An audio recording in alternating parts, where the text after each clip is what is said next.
Ja, liebe Zuschauer, Zuhörer, herzlich willkommen zu einem weiteren taz-Talk, dem zweiten schon heute Abend, der, glaube ich, sehr, sehr spannend wird.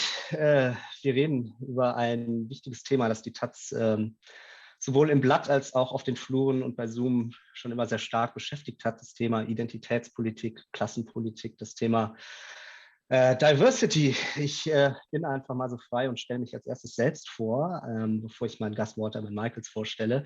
Ich heiße Jörg Wimalasena, ich bin Sozialredakteur und Gesundheitsredakteur im Inlandsressort, also dem Politikressort der Taz. Und habe heute das Privileg, diesen wundervollen taz-Talk führen zu können, der übrigens ermöglicht wird, natürlich von den Abonnenten der Taz. Also wenn Sie die Taz noch nicht abonniert haben, kann ich wirklich, wirklich nur empfehlen. Ansonsten haben wir auch taz-zahlig im Internet, wenn Sie unsere Arbeit unterstützen wollen. Das nur mal kurz vorausgeschickt.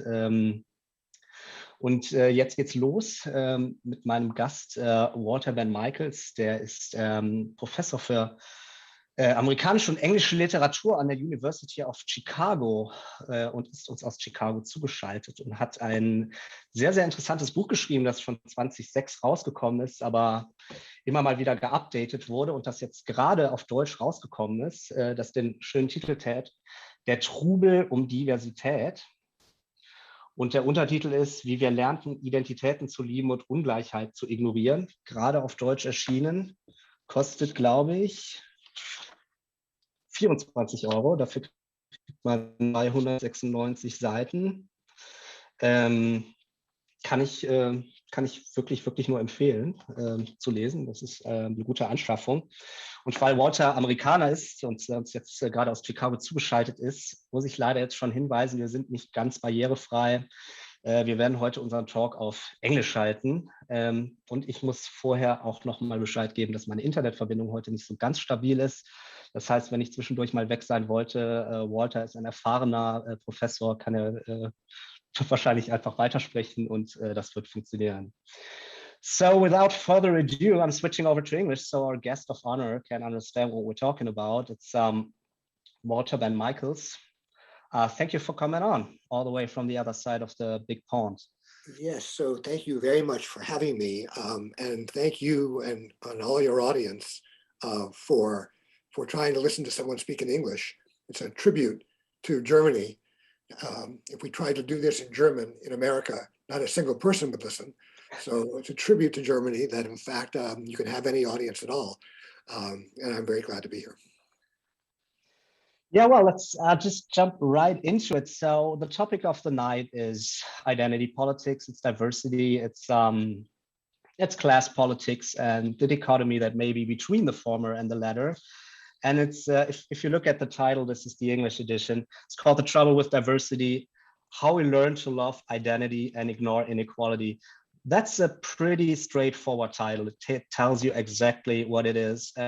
One thing that struck me the most about it, I was a correspondent in the US before I moved back to Germany and became an editor for taz. And while I was reporting about poverty issues in the US, there was like a lot of white poverty that I saw, as well as like native poverty, Black poverty, all kinds of poverty, because I focused on social reporting. And I kind of felt like poverty and economic injustice that wasn't, like connected to some sort of discrimination didn't really take place in large parts of the media. And if you're starting to look into that issue a little bit about, class versus identity, naturally, you find the name Benn Michaels really quickly. So I already did an interview with Walter, I think it might have been 2 or 2.5 years ago, in the middle of the campaign. And I thought it'd be great to bring you on right now to introduce your thoughts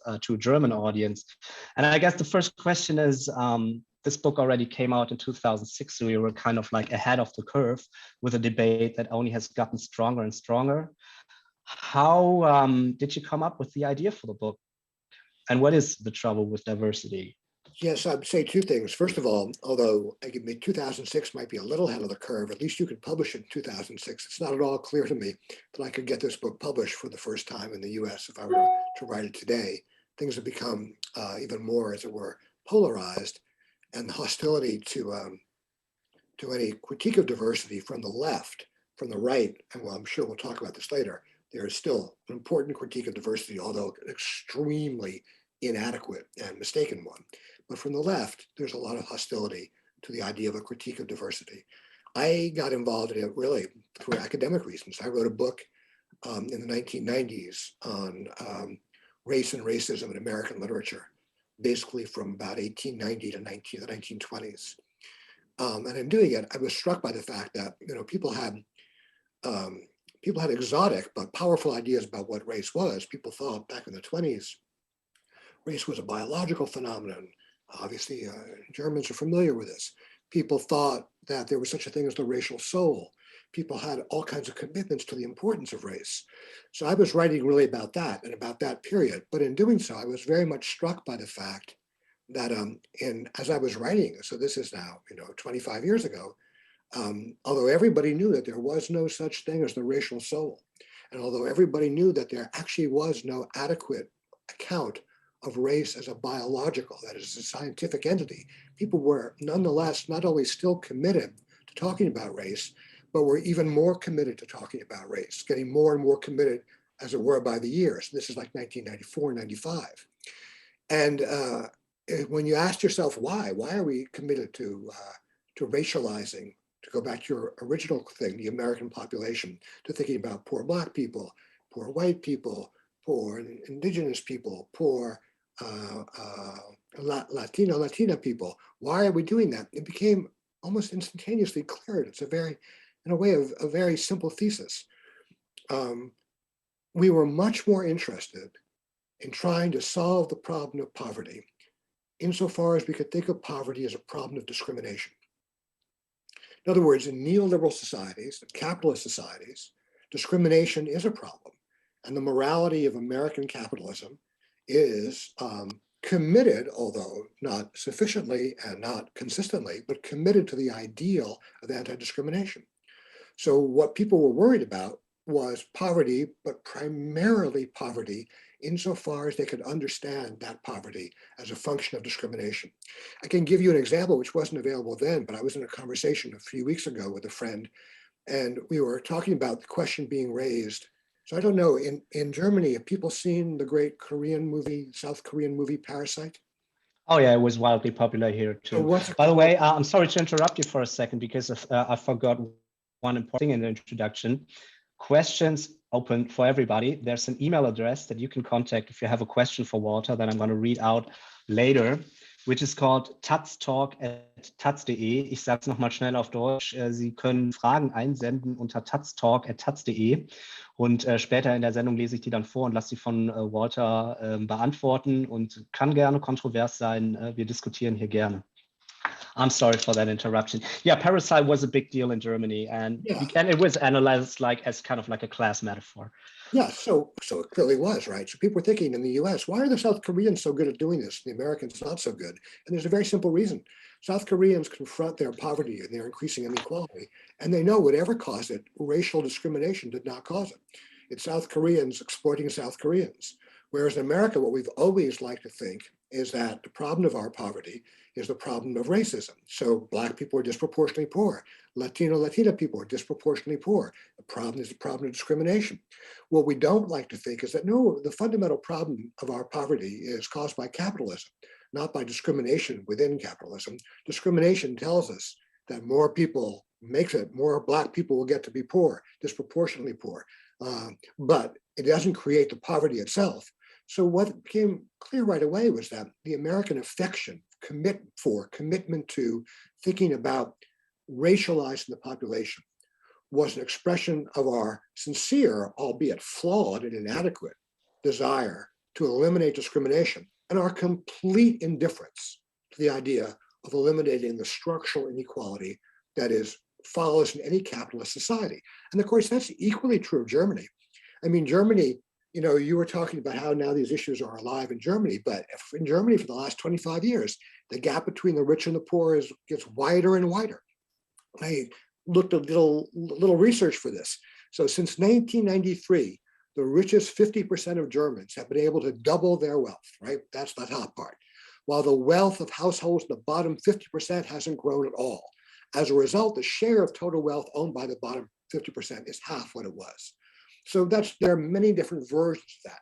So what you want to say is that it's not really an American thing, it's not really a German thing. What one's struck by is that it's a capitalist thing. That is, in the current state of development of capitalist societies, on the one hand, the gap between the rich and the poor gets greater and greater, greater than it was 30, 40, 50 years ago. And the response to that is not social programs that attempt to diminish the gap between the rich and poor. The response to that is to blame it on racism. So that it's almost like I wouldn't say it's a scientific law, and I wouldn't even say it's an economic law, but it sure is a tendency in modern societies. The greater the gap between the rich and the poor, the higher the level of exploitation, the more the desire to talk not about exploitation, but about discrimination. So to me, what has been the outstanding fact, I mean, an early version of The Trouble with Diversity, after it came out in English, was translated into French. It was exactly the same situation there. People say, oh, well, I haven't really thought about this. But in fact, since this came out in France, and when it was coming out in France too, the inequality between rich and poor has grown greater, and the commitment to Diversité has grown greater still. So, I mean, it's a sure sign. If you look around and just calculate how much people are talking about the importance of anti-racism, you can also see how much greater the inequality has grown. And it's important to remember, it's not an inequality primarily between Black people and white people. There are inequalities between Black people and white people, and we can talk about that. But the majority of poor people in the US are white. The majority of people making below $15,000 a year, which is almost no money at all, are white. The majority of people making below $20,000 a year are white. Just the majority of poor people are white. Those poor people are not poor because they are the victims of racism. They are not the victims of racism. There are no white people, despite what Trump and the fascists say. There are no white people in the US who are the victims of racism. What are they the victims of? They're the victims of capitalism. So the basic idea, always the trouble with diversity, is that the more it becomes clear in a certain sense that the real problem is capitalism, the more capitalists want to talk about the real problem being racism. It's interesting that you're, mentioning the wealth gap in Germany, because as you may know, in Germany, basically the most neoliberal reforms and dismantlement of the welfare state was facilitated by the Green Party and the Social Democrats, right? And arguably the Green Party with, like cutting welfare, cutting pensions, that they, hurt like a lot of minorities in Germany, because the minorities are mostly people, who work in like low wage jobs and, who need good pensions and, a functioning welfare state. And basically the Green Party did those reforms. And then I think they started like a diversity program for journalists. So basically everybody like loses their pensions and their wealth. And what you get in return is like people writing columns about how hard their childhood was, which is an interesting connection. It brings me to the question, like, who benefits from, what I could call, or what one could call, racialization of, class issues and wealth distribution. Like, why is it framed that way in the US? Well, and maybe here too. Yeah, so I can give you an example. We talked about this, I think, a little bit the last time we talked a few years ago in New York. If you can get an example by going back to, which now seems like a long time ago, although it was after the book came out, the Obama administration. So you all remember Obama, we remember Obama. So way, way, way, way better than Trump, but not good. In the Obama administration, one of its major commitments was education, and education, for communities of color, is the phrase used on now. The idea was, Obama's thing was teach everyone how to code. So code is what? Teach everyone how to to work with computers in various ways. That's the way the Learn future. to code. Yeah. But in fact, the largest growing job in the US then is now had nothing to do with being able to code. The largest growing job in the US is healthcare, and it's healthcare workers. Healthcare workers don't need to learn how to code to be healthcare workers. Healthcare workers don't need to go to college to be healthcare workers. They actually don't even need to graduate from high school to be healthcare workers. Healthcare working is described as a low skill job, although actually anybody who's ever seen a healthcare worker knows it requires a lot of human skills. It also pays almost nothing. So here's a way of thinking about this, of who benefits from this. Right now, from the standpoint of anti-racism, from the standpoint of diversity, the debate about healthcare workers is this: the large majority of them are women, and the large majority of those women are women of color. So, okay, when you look at people who are being exploited by, and remember in the US, these are private healthcare companies, profit-making companies. When you look at these women, the labor force that's being exploited, the labor force is primarily women, and it's primarily minority. And why is that? That is undoubtedly true. It's because of discrimination, the history of discrimination. In other words, it's not part of my argument or any of my colleagues, our version of the anti-identity left, to deny there is discrimination. There for sure is discrimination. So what should we do about it? If discrimination for you is the primary problem, then you want to say, look, it's unfair that so many of the people holding these low-wage jobs are women of color. And what you want to say, and this would be true, is that women of color should have exactly the same opportunity to rise in American society that white men do. And that in a just society, a society where there was no discrimination, the one we want to work toward, majority of those people working those jobs, again, making a wage you cannot live on, the majority of people working those jobs would not be women of color.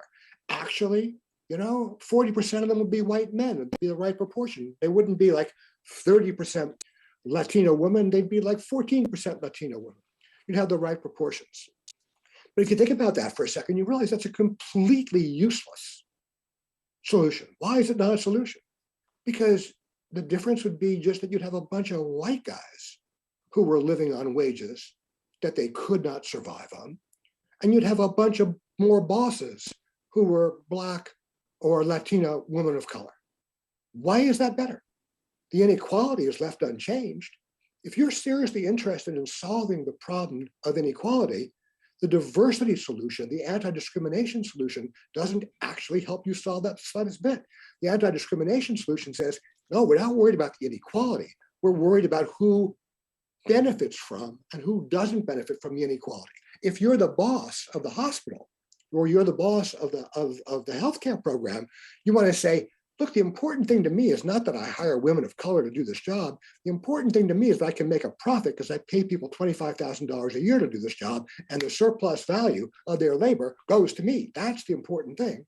So if you want to combat that, if you want to combat those bosses, the crucial thing to worry about is not what the sex or race of the women holding the jobs is. The crucial thing to worry about is the jobs themselves. You want those people to be making $50,000, $75,000, $100,000 a year. So then, first of all, you don't care if they're mainly women of color. It's a good job.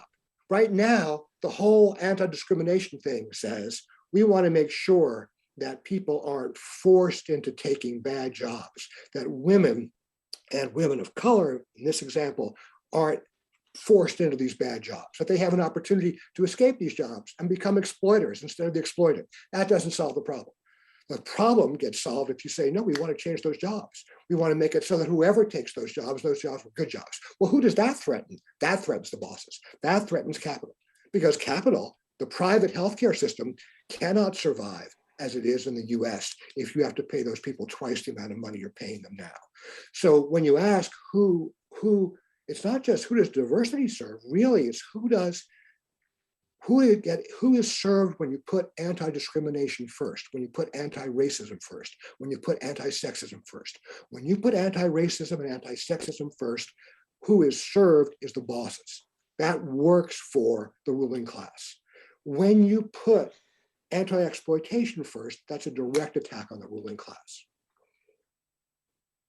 It's interesting because I think it was even the Financial Times, which is not really a leftist publication, if I recall correctly. They just basically checked after a year of Black Lives Matters, when all the companies jumped the bandwagon on, like we want racial equality now, and all those programs, how they implemented it. First of all, they only spent like a fraction of the money that they wanted to spend on, improving whatever working conditions for people of color. And what basically happened was that they mostly spent their money on like anti-bias trainings, which probably means that Robin DiAngelo made a lot of money. And it's interesting how like a lot of these anti-bias people, are kind of like from the consulting business, or want to go into the consulting business somehow, because it's basically cheaper for them to pay to go like to some worker and tell them about their biases than raising the wages. And only 30% of the companies, actually made sure that Black workers or workers of color would get equal pay. So there are which two kind things. of like I'm sure like illustrates the dichotomy between like these two issues. But it also is a good lead-in for the subject generally. What do you think about basically the BLM wave, the movement as a whole, and what happened since the murder of George Floyd, and the turn that movement has taken, and the debate in the US about race? So I have a colleague, Cedric Johnson, who's written actually brilliantly about the idea of Black politics recently. And Cedric describes Black Lives Matter as militant racial liberalism. And that's meant as a critique, not as not as praise. So what do we mean by racial liberalism?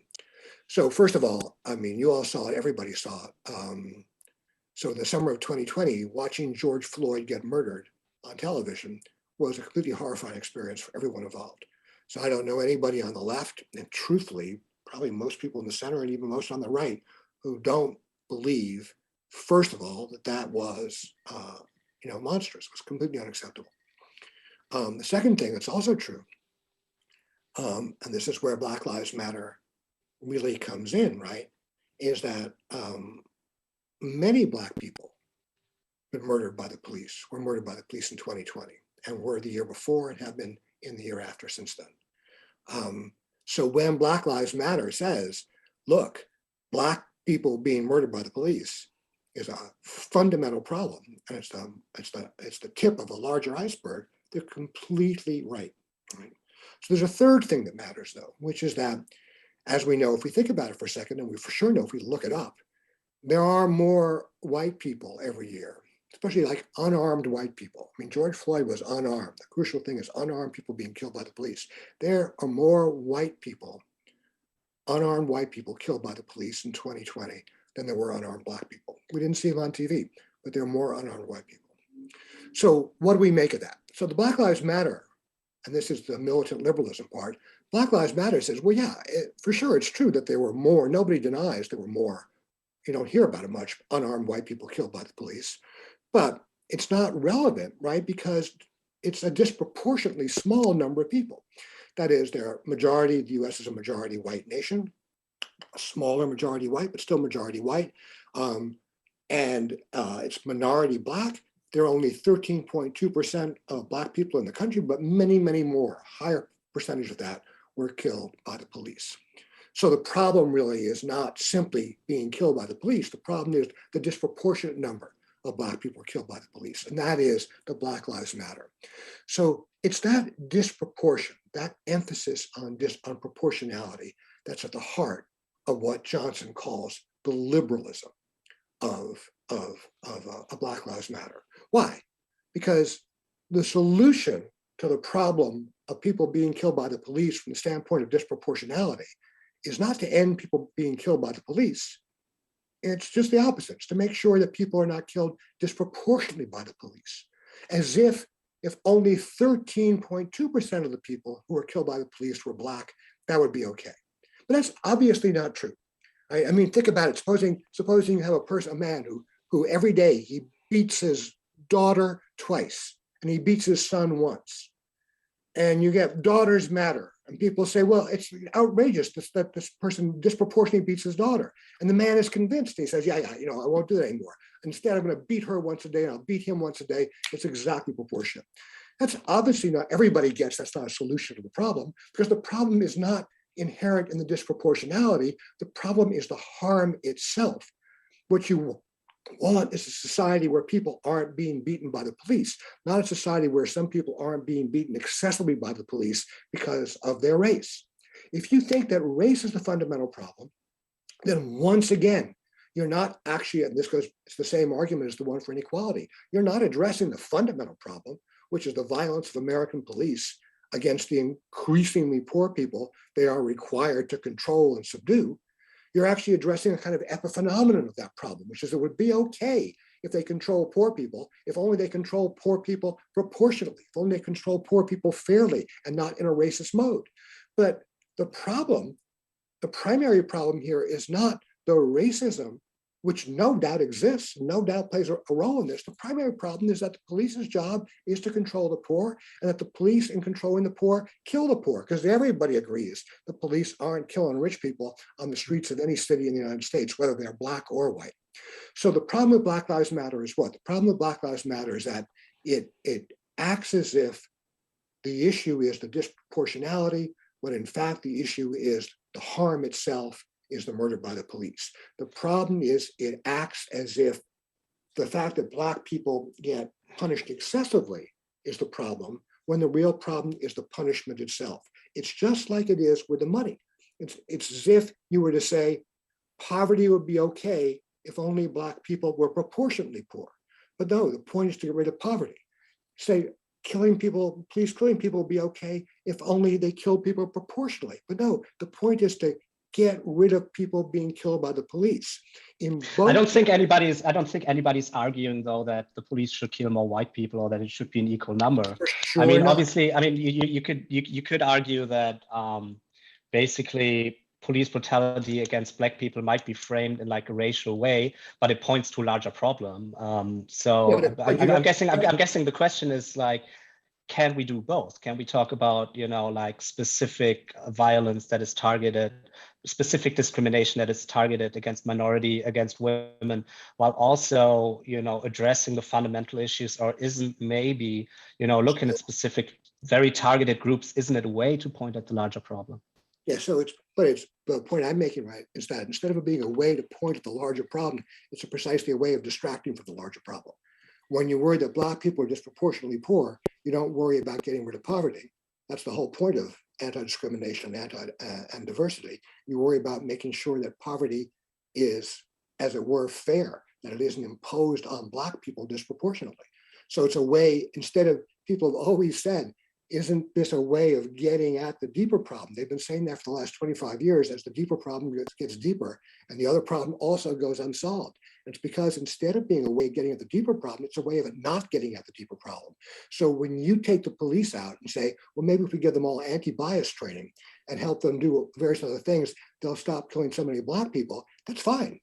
Actually, no one on the left anyway is opposed to that, but that's not going to solve the fundamental problem, which is that in our society, what is the job of the police? The job of the police is to protect people with property against people who don't have property. And that job is a job which is gonna be their job as long as there are people who do have lots of property and lots of people who don't. So everything from that standpoint gets worse every year. And when you say, no, the real problem here is like making sure that they don't kill Black people disproportionately for racist reasons, you're not only not pointing to the real problem, to the actual fundamental sort of like economic problem, you're completely thinking, no, we can manage that problem by, as it were, proportioning the harm more fairly. And in fact, that's what anti-discrimination, you said a little while ago, you were totally right, that a lot of this comes out of human relations departments, HR departments in the US. That's D'Angelo and all that. But actually that whole solution, this whole thing is a human relations solution to an increasingly disenfranchised and impoverished workforce, which is try to find ways of convincing people that their disenfranchisement is fair. That is to say, it's not a function of racism. It's not a function of sexism. It's just a function of the fact that they couldn't get better jobs. So trying to convince people that to have a kind of hierarchical system that's fair, that's the whole job of human relations. That's why those companies exist, to make the workers feel that they may be being fucked, but they're being fucked fairly, right? They're not being fucked because of their race, because of their sex, or because of their gender, because of their whether they're trans or not, they're not being fucked for those reasons. They're being fucked just because they're workers. So it's funny. It's funny. Go ahead. Sorry. I was going to say, it's funny how in America's most states are like hire at will states, where they basically can fire everybody for no reason, but you can't be fired for discrimination. If you're saying, yeah, good luck, we don't have any use for you anymore. But if you say, get out because you're gay, then you can sue, which is kind of interesting. Let me just briefly repeat for our viewers that are just tuning in. Because we're having a controversial discussion here, obviously we want to open it up to everybody. So you can just write questions and mail them to us. The email address is taz-talk@taz.de. Nochmal ganz kurz auf Deutsch. Wenn ihr Fragen habt oder Kommentare oder lieber Fragen, am besten auch offen, ne? Gerne an taz-talk@taz.de schicken und dann lesen wir die hier gleich vor und besprechen die. Freue ich mich auf jeden Fall, wenn ihr noch weitere Fragen habt, die mir vielleicht nicht eingefallen sind. Let's kind of like make a little switch because I mean, we've talked earlier about, how a lot of people having opinions like the ones that you are voicing, leftists, are kind of like in the danger of being canceled. Or there's a lot of people, who wouldn't want these opinions to be voiced. I guess, I mean, like I was an avid viewer of Tucker Carlson, I'm not going to lie. And he has an interesting Tucker Carlson for our viewers in Germany. He's a right-wing, you could argue, at least dog whistling, white nationalist kind of guy. He's a host for Fox News, which is a very right-wing channel in the US. But once in a while, he uses like classist or class-based arguments, basically in order to shut down minorities. And I think he had like one of his talking points was basically just like, yeah, they're always talking about race, blah, blah, blah, and discrimination. But basically the best indicator for poverty or whatever is class, and nobody's talking about class. And the funny thing is, I mean, it's ill-intended, but he's kind of right. And I mean, he does actually go to whatever, like small towns in Ohio that lost their factory. But I'm just wondering, the horseshoe theory, right? How do you, or how with scholars such as yours, distinguish their left critique of certain identitarian issues or identity politics from somebody who's doing that from the right? Like what's different from leftist than a right perspective? Absolutely. I mean, the easy way to put that is to say being against identity is completely empty unless you're for economic equality. Put it a little more strongly, unless you're for socialism. In other words, it's the easiest thing in the world to go around saying, criticizing and actually making fun of in the extremes, the kind of excesses of anti-discrimination. And actually, the truth of it is that, nothing in my position or the people with whom I'm involved, we're not at all opposed to anti-discrimination. There's no single form of anti-discrimination law in the US that I don't completely support. Anti-discrimination should be enforced at every level. The thing we have the problem with is the complete commitment that we've got in the US, and that's characteristic of neoliberal societies in general. And I happily predict will become characteristic of German society too, in which the only kind of inequality you're prepared to oppose is the inequality produced by discrimination, and the others you leave alone. So first of all, completely against Carlson on that side, for all the anti-discrimination. But the second part then is, okay, what is Carlson or anybody else on the right commitment to economic equality? So, I mean, you can make a trip to a closed down factory in Ohio. Is he committed to socializing US healthcare? Is he committed, an IE, which is completely probably not. I have no doubt. Is he committed? I mean, think of Trump, right? Is he committed to actual socializing American housing and making housing available to all? Is he committed to eliminating the cost of education, to eliminating private universities, and in effect, socializing universities? So if he's committed to all those things, then we can talk. But the truth of it is that in American politics right now, being against identity, right, is a way of being on the right as much as it is a way of being on the left. But the fundamental distinction, right, is that, or let's say a certain kind of, you can be against economic equality, you can be against socialism just as much by carrying on about identity as a way of making people, as it were, forget that the fundamental problem is the economic problem. So Carlson, to me, is, it's a version of basically, without a commitment to economic equality, really without a commitment to socialism, anti-identity politics is just another way of doing identity politics.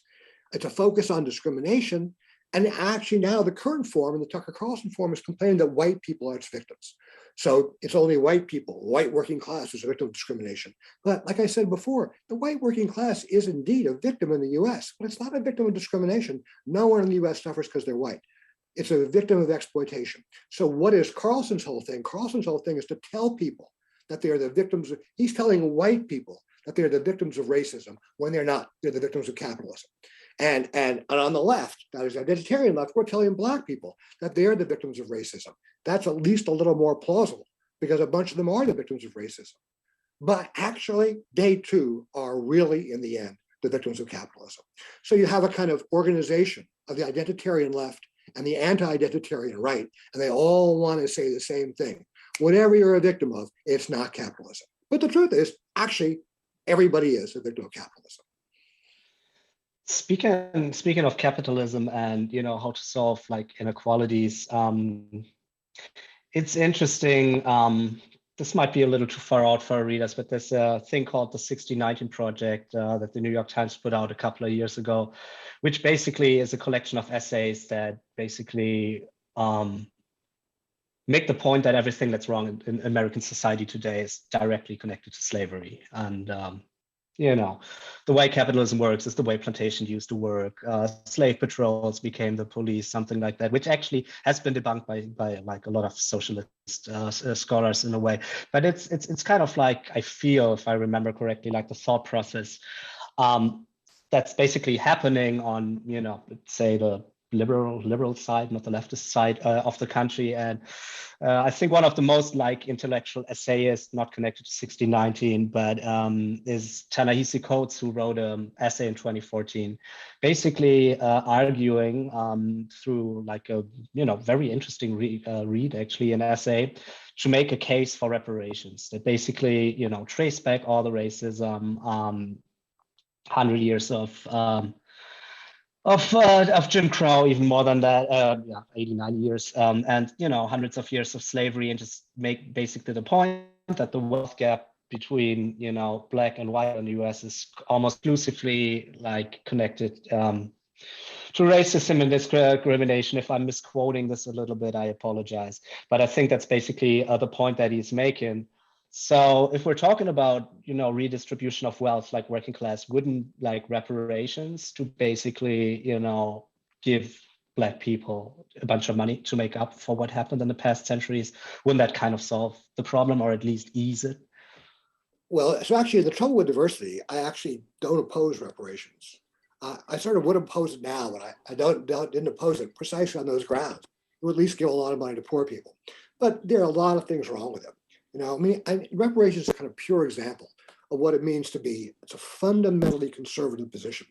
So what do I mean when I say it's fundamentally conservative, which is that its basic idea of justice is giving people back the property they ought to have had. It doesn't imagine anything outside of property. So think about the problem today of housing in the US. Actually, it is a small town, a kind of college town, north of Chicago called Evanston. And Evanston has in fact enacted a program of housing reparations.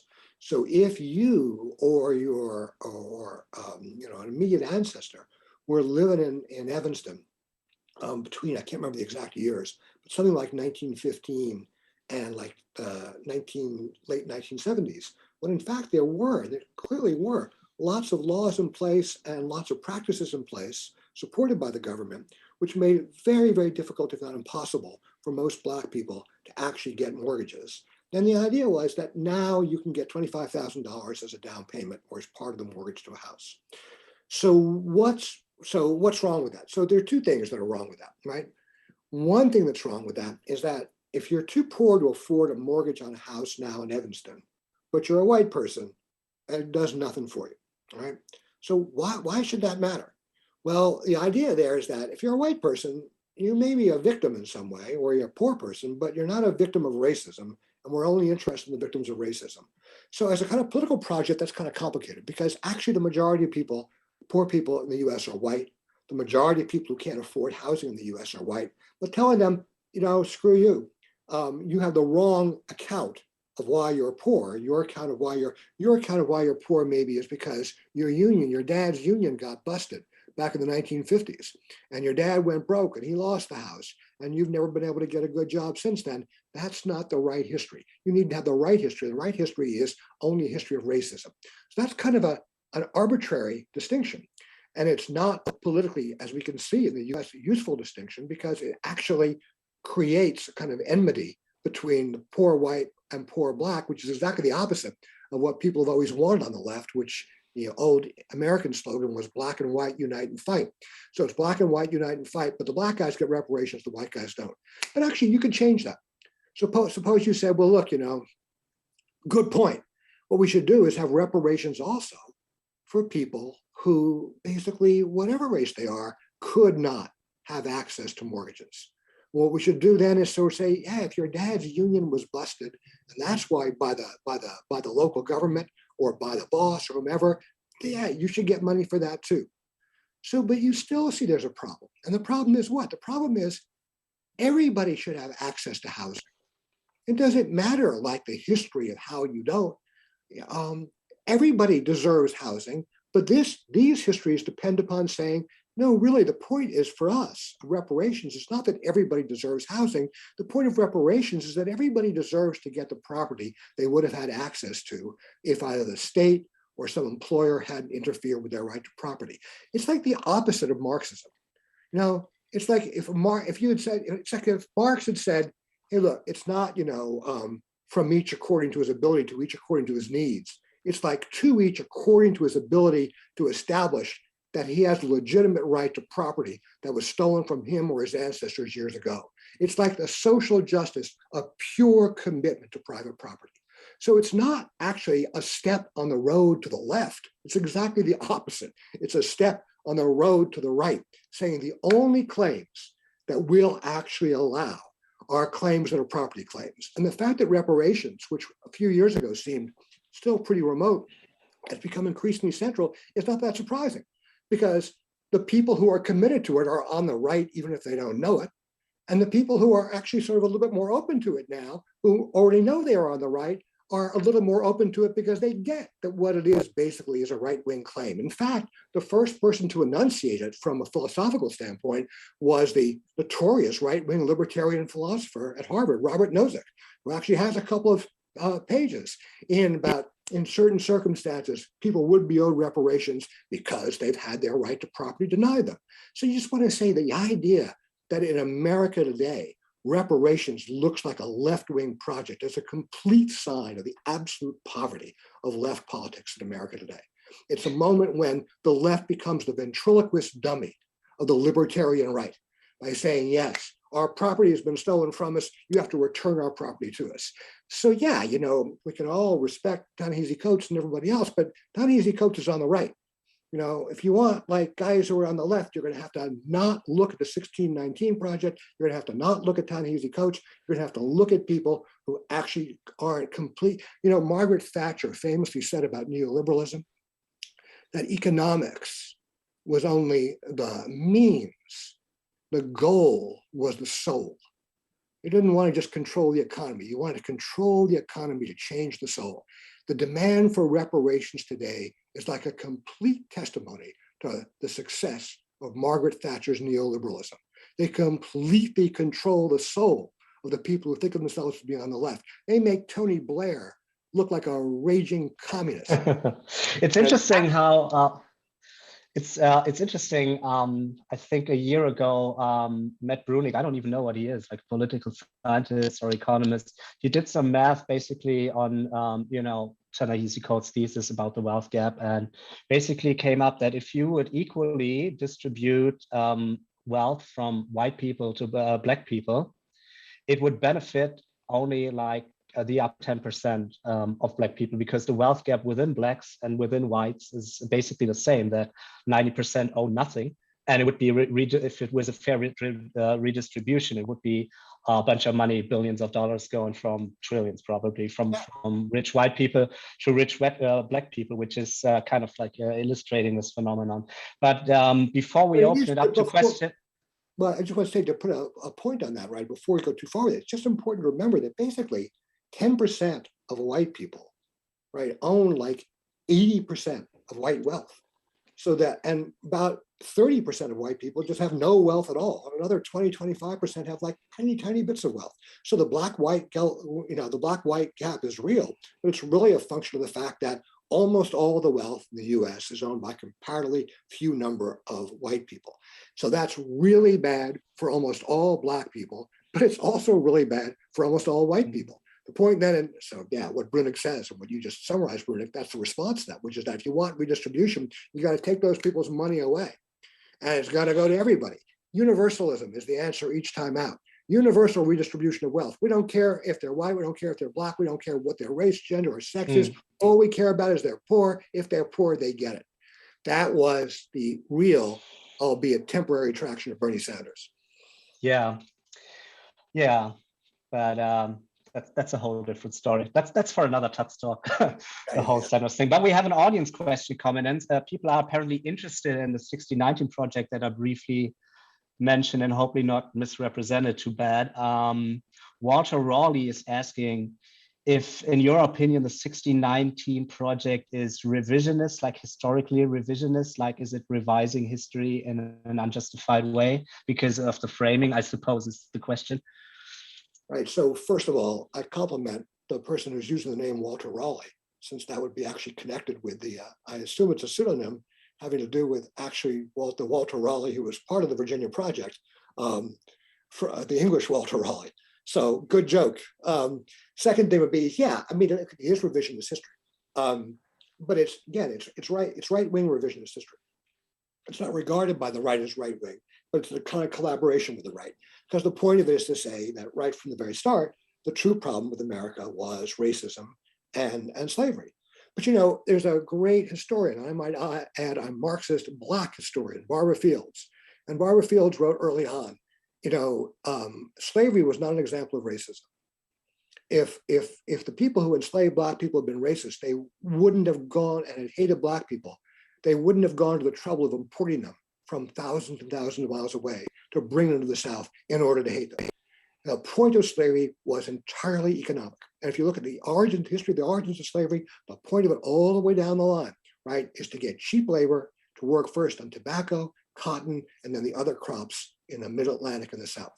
Slavery had an economic purpose. Racism, as Fields argues, it actually emerges as the after-the-fact justification for slavery rather than the cause of slavery. So the economic thing is at the heart of it. So there's a way now in which if what you want to do is make sure that economics are not at the heart of your social analysis, one way you do that, and especially you like doing that if you're at the upper middle class, you've actually personally benefited from the way the economic distribution of wealth in the US.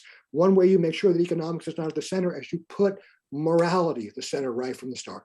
So you go back and say, no, the original sin, I mean, the very concept, right, is a moral concept. The original sin of American life is racism. But, you know, I mean, again, Germans have inequality of wealth. So you could argue that the original sin of German life was racism, but it wasn't anti-Black racism, it was anti-Semitism. And that's a bad argument anyway. I mean, this would go in a very different direction. But the question of the sort of social origins of German anti-Semitism is also a very complicated one, and also one that is actually not helped by being reduced to simply a moral question. So there's a certain sense in which the revisionism here is the attempt to make the political economy central, to make a certain version of the morality primary, and therefore to produce a vision of American life in which, far from wishing to undermine or alter or in any fundamental way destroy our current economic institutions, what we want to do is purify them by cleansing them of the sin of racism. And yeah, the fact that the New York Times is committed to this makes complete sense. Since the New York Times has been, during my entire increasingly long and with respect to politics, very, very sad life, the New York Times has been the center of a kind of respectable liberal leftism in US American life. So, the 1619 Project comes to you with the imprimatur of the people who fucked us up in the first place. And they now, want to say, and they, with some success, that no, this is like the way to fundamentally alter and improve American lives. There's another question coming in. I'm sorry. There's another question coming in. And by the way, last chance, everybody, if you want to send in some questions, do it now, because we're heading into the last quarter here. Before I'm going to have one final question, but let's go with, I don't know, Brinkerhoff Basics. Is that also a funny name that I don't know? Is it possible in America? Is it possible in America to obtain universal social programs while race holds the heart of performative policy and creates a faux outrage amounts activist class to advocate for more? That's a very long sentence, dude. I think if I understood the question correctly. Hold on. Yeah, go ahead. No, it's not possible. In other words, I don't think, it's possible to advocate for universalist projects, but right now, you sent me a question, maybe you went to ask you, but you sent a couple of questions before, we haven't gotten to them all, but I was struck, a bunch of them were questions about how to make things better. How am I pessimistic about? Yeah, that's my last question. That's my last question, so go ahead and answer it. Yeah, so you should ask your last question then right now, because I can give the same answer I just gave to the other one. The answer is going to be no, we're totally fucked. There's no way to make things better. That's my actual view. I mean, really? I can say, so why don't we just jump off a bridge then? I mean, there's really no hope. We all have our little lives, and if you're young people sort of thinking that they're to get involved in politics, and you hopefully are more hopeful than I am, since I've been doing this a long time, and as I say, the history has been a history of failure. When I wrote The Trouble with Diversity, it was regarded as a kind of controversial book, but it was within the boundaries of controversy. In other words, there were people for it, there were people who were against it, there were people sort of somewhere, no one was in the middle, but they were somewhere. If I were to publish that book in the US today, it'd be just like universally excoriated, except by a few thousand people on the kind of version of the class left. So you want to say things have not gotten better in the last 20 years. So the hopeful thing to say is this: it should be clearer. Right? It should be. I say it should be because I don't think it is. It should be clear that even the fact that The Trouble with Diversity is finally being translated into German and various other countries, this is not an American problem, it's not a German problem, it's a function of capitalism and of the particular conflicts produced by neoliberal capitalism, right? That's the question. So why am I pessimistic? I'm pessimistic because basically all the solutions that are being offered are more neoliberal capitalism. Neoliberal capitalism's wet dream is like a kind of structured hierarchy of exploitation, which is freed completely of discrimination, freed of racism, freed of sexism. The happy ending would be half the CEOs of American companies making $15, $20, $35 million a year, half of them are women, and 13.2% of them are Black. No racism, equal opportunity everywhere. Indeed, equal opportunity is everybody's sort of final fantasy of what justice should be. So the reason I'm pessimistic is because it's an echo chamber. It's the people on the left saying a version. I mean, I said in the book, the people on the left are the human relations department of the people on the right. That doesn't mean they have real conflicts. And it doesn't mean that the worst version of the right, which probably will take place in the US, won't be even more bad than what we've got now. But it does mean that there's basically almost no commitment to opposing capitalism itself. The commitment is instead to a more just, a more fair, an anti-racial, an anti-racist capitalism. And in the US, I have no hope that we get beyond that, at least in my lifetime. But maybe that's why I can afford to be hopeless. My lifetime isn't going to last that much longer. I'm 73 goddamn years old. You people are younger. If you were to achieve my level of hopelessness right now, yeah, you might as well jump off the bridge. So you should ignore my hopelessness and think he can afford to think we're fucked because he'll be dead pretty soon anyway. Whereas you all can't afford. I'm sorry to interrupt your pessimism, but we're kind of running out of time. And there's one more question running out of time. which is actually interesting. It's true. Yes, Soon you'll be free. Soon you'll be free. There's one more question coming up again from Walter Raleigh. What do you think about the cancel culture debate? And let me just add on to this. Have you had like any issues about being canceled? People didn't want to have you, or like on campus and stuff? Yeah, the first time I was canceled, if you buy The Trouble with Diversity, it begins with that. The first time I was canceled was in Germany. And there's a little bit more about it in the book, but I won't have much to say about it now. So yeah, I have been canceled, but I don't think the cancel culture debate is at all crucial. My life doesn't suffer because some German American studies program is afraid that if I talk to them on Zoom, they will somehow be made unsafe. It's silly and it's stupid. It's a mark of their political uselessness, but it doesn't hurt me and it doesn't hurt the world all that much. The problem is the fundamental inequality. The problem is the problem of exploitation. The problem is not the problem of free speech. Free speech is a real problem. We can deal with that, etc. But if you're on the left, you should not let yourself, in my view, be distracted by the phantom of the enemy is cancel culture. The enemy is neoliberal capitalism. Cancel culture is like a momentary event in the history of neoliberal capitalism. Don't worry about that. And really, for people who are worried about that, that's another sign they don't give a fuck about neoliberal capitalism, as they aren't worried about the real problems. They instead want to just complain about cancel culture. So I'm not here to worry about cancel culture. I'm here to worry about capitalism. Walter, let me tell you, I didn't feel unsafe for a single second tonight in this conversation.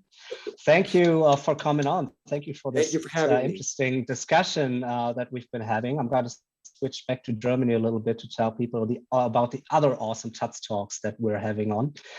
Again, thank you, Walter Benn Michaels. This is going to be on YouTube, so you can rewatch it many times if you're interested in our discussion. Jetzt wechsle ich mal wieder zurück auf Deutsch, denn wir kommen jetzt zum Ende. Ich habe gerade noch mal Walter irgendwie gedankt für dieses sehr interessante Gespräch. Ich kann noch mal darauf hinweisen, dass man die wundervolle Arbeit der taz unterstützen kann, und zwar online mit Spenden bei taz-Talk, oder man kann auch ein Abo abschließen. Beides sehr empfehlenswert und hilft uns bei unserer Arbeit. Und es gibt weitere taz-Talks, die genauso lebendig hoffentlich sind wie der, den wir jetzt gerade hier hatten. Und zwar ist der nächste taz-Talk schon morgen um 19 Uhr. Überstunden ist offensichtlich der Titel. Ein Gespräch mit der Schriftstellerin Elisa Aseva über ihr neues Buch, das auch Überstunden heißt. Aha. Alltagslyrik und Schreiben nach Mitternacht mit meinem hervorragenden Kollegen Daniel Schulz. Das sollten Sie auch auf gar keinen Fall verpassen. Und ja, ich wünsche noch einen angenehmen Abend, und vielleicht hat dieses Gespräch ja auch den ein oder anderen Gedankenabstoß geliefert. Ich wünsche auf jeden Fall noch einen schönen Abend. Auf Wiedersehen.